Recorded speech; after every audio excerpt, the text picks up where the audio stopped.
A few months ago, I turned some of my Tales of the Space Age builds into scenes from Star Wars, and I think it's time to finish the lineup. The first one I made was the Death Star over Jeddah City from Rogue One, and I got the idea from rotating the crescent moon technique in the original set to resemble a solar eclipse like we see in the movie. The rest of the build was super simple to make, and I really had fun with the concept, so I started thinking of what I could do for the other builds.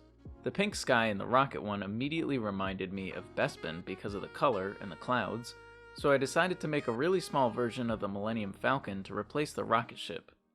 This was a fun challenge, and I think I did about as good of a job as I could hope for, and the only other thing left to do was to build the Cloud City to help solidify the location.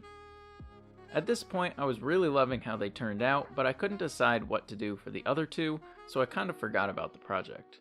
That is, until my brother went out and bought a copy of the Tales of the Space Age and requested that I finish the remaining two and give him instructions on how to build them for his desk at work. Now that you have some context, let's get to work on finishing the project.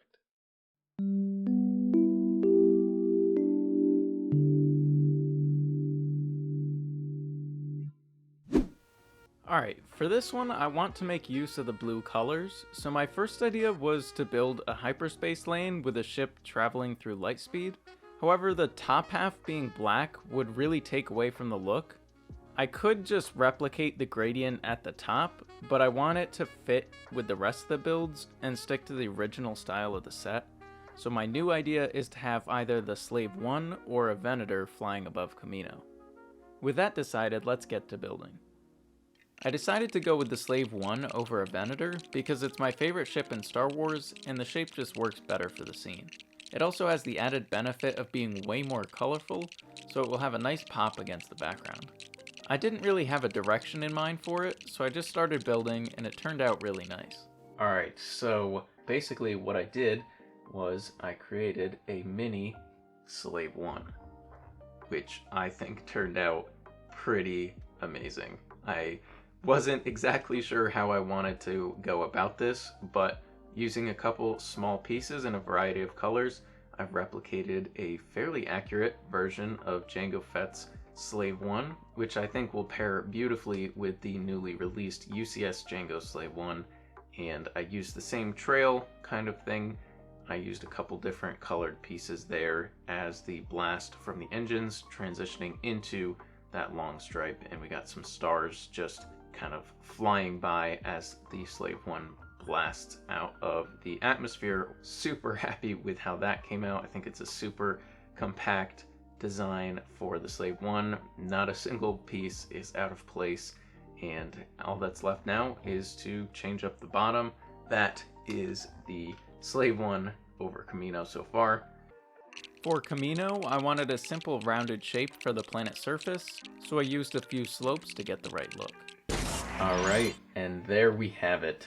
I did a small little version of Kamino here with some sand blue and white for the clouds, and I decided to trim it out with white, obviously because towards down at the bottom we are going into the white. I think that kind of matches up with the gradient a little bit better, and it also gives the same kind of effect of breaking the planet up from the background. So that is what I ended up going for. Really happy with that. I love the amount of color on the Slave 1 and that little red piece. Obviously, of course, bringing more attention and detail into the engine area. So that is the Slave 1 over Kamino. Super happy with that. Looks really nice when I bring it together with the other ones that I have. And one of the things that I'm super happy with these versions is I'm keeping the same style as the original set. So for this one, obviously I kept the same comet streak going into now the Slave 1 instead of just the head of the comet.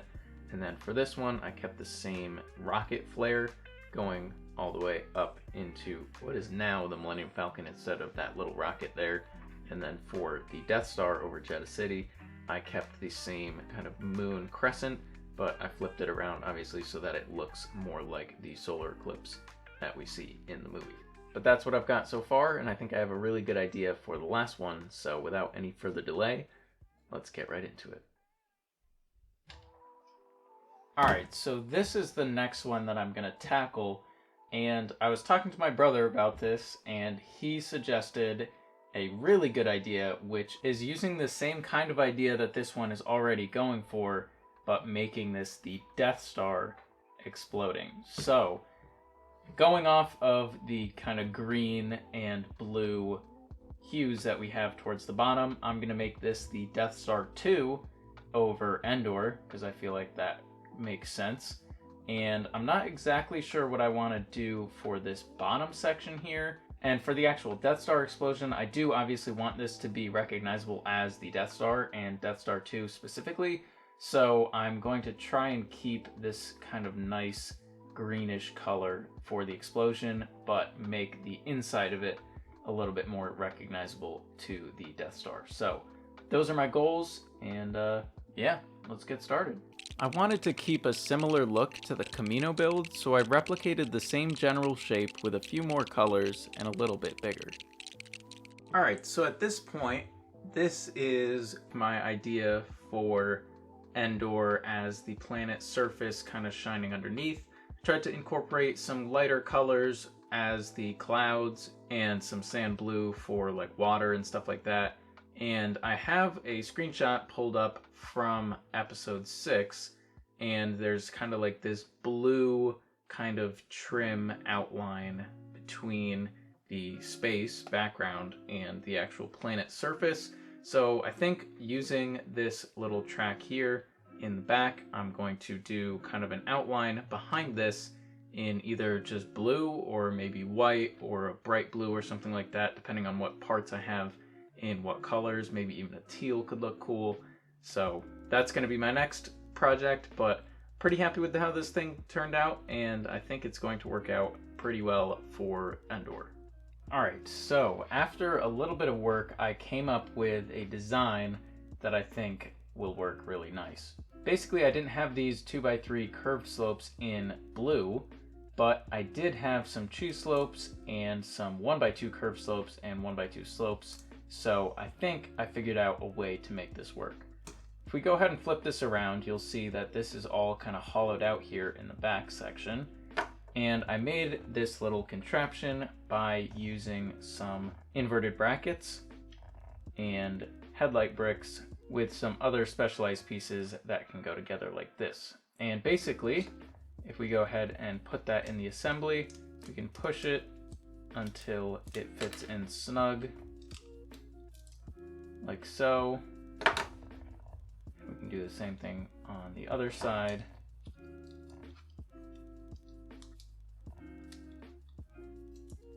Like that. And basically the reason I wanted to do this is, as you can see, this is now a half a plate offset, which when you attach the curve slope, gets rid of that lip that you would have. So now if we couple that with a 1x6 plate, put some of these curve slopes on either side, and a 1x4 tile in the middle, this can just go on top of both of the headlight bricks on either side. Like so. Now when you flip it around, you get a nice curve that kind of matches up with what we built for the planet surface. And if we put this on to our entire display, basically, not sure if I am 100% happy with the blue. I would have probably rather had a brighter blue, but we get that kind of trim outline for the planet that kind of lines up with what we see in the movies. So that's what I'm going for right now. I might end up changing that at a later date, but right now I'm pretty satisfied. So now I'm going to go ahead and start working on the Death Star. For the Death Star, I wanted to cram in as much detail as possible, so I used a variety of different small pieces, and I took a few major parts of the Death Star 2 and tried to work them into my miniature version, like the horizontal gray seam line, super laser dish, and of course the under construction areas. Then I had to rearrange the background to make it fit, so I made the light green circle a little bit bigger and added in a connection point for the Death Star itself.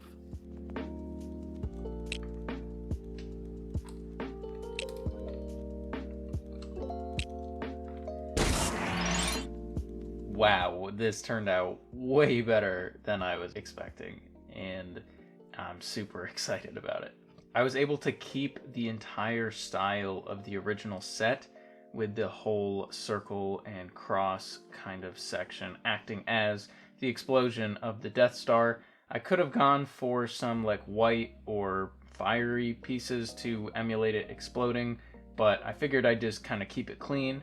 That way, if you just pull this off, you can see what the Death Star would look like in a more finished and complete state, and I'm really happy with it. I was able to use a bunch of random small little pieces to get in some cool details, like the kind of chunks over here on the right side that haven't been finished, and I was able to use a radar dish to obviously act as the super laser. So I'm super happy with this. I think the scale works really well, and as I said before, being able to keep the entire style of the original set is just so cool. So that is the Death Star exploding over Endor, and that is the final installment of my Star Wars version of the Tales of the Space Age. Well, here they are in their finalized state. You'll notice that I changed the blue trim on the Endor build to white to better match with the Kamino one, and because I think it goes better with the gradient. I'm really proud of how all of these little builds turned out, and the great thing is they don't use too many extra pieces, so if you want to modify your Tales of the Space Age set, it won't cost you a whole lot of extra money.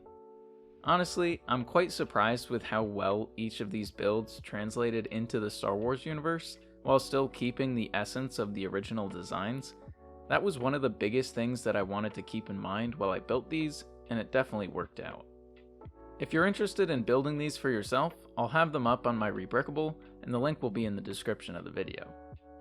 Let me know in the comments which scene is your favorite, and maybe some alternate scenes that you'd like to see me make in the future. In the meantime, I'll be working on a video for the new UCS Slate 1, and when it's out, I'll have it here at the end of this video. If you want to support the channel and get early access to new videos and behind the scenes content, I'd encourage you to consider joining my channel memberships. But that's all that I have for you in this video, so be sure to like and subscribe, and check out some of my other stuff that I have up on my channel as well. Thanks for watching, and I'll see you all in the next video. Goodbye.